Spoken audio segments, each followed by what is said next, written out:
സുഭാഷിതം. ആരംഭഗുർവീക്ഷയിണീക്രമേണ ലുക്ഷ്വീ പുരാവൃദ്ധിമതീ ച പശ്ചാത് ദിനസ്യ പൂർവാർത്ഥപരാർത്ഥഭിന്നാ ഛായേവ മൈത്രീ ഖലസജ്ജനാനാം.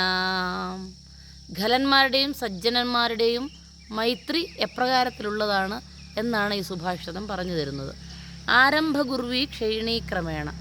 ആരംഭത്തിൽ ഗുർവി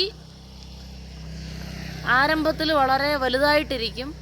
കുറച്ച് കഴിഞ്ഞാൽ ക്രമേണ ക്ഷീണി, ക്രമമായിട്ട് അത് കുറഞ്ഞു വരും. ഏതുപോലെ? ദിനസ്യ പൂർവാർത്ഥ പരാർത്ഥ ഭിന്ന ഛായേവ. ദിവസത്തിൻ്റെ ആരംഭ സമയത്തും മധ്യാഹ്നത്തിന് ശേഷവുമുള്ള ഛായ അല്ലെങ്കിൽ നിഴൽ എപ്രകാരമാണോ അതുപോലെ ദുർജനങ്ങളുടെ മൈത്രി എന്ന് പറയുന്നത് ദിവസത്തിൻ്റെ ആരംഭ സമയത്തുള്ള നിഴൽ പോലെ വലുതായിട്ടും ക്രമേണ വരുമ്പോഴേക്കും അത് കുറഞ്ഞുമായിട്ടും വരുന്നതായിട്ടും കാണാം.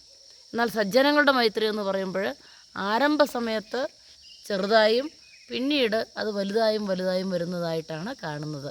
ഇതാണ് ദുർജനങ്ങൾക്കും സജ്ജനങ്ങൾക്കും തമ്മിലുള്ള, ദുർജനങ്ങളുടെയും സജ്ജനങ്ങളുടെയും മൈത്രിക്കുള്ള വ്യത്യാസമെന്ന് നമുക്ക് പറഞ്ഞു തരികയാണ് ഈ സുഭാഷിതം.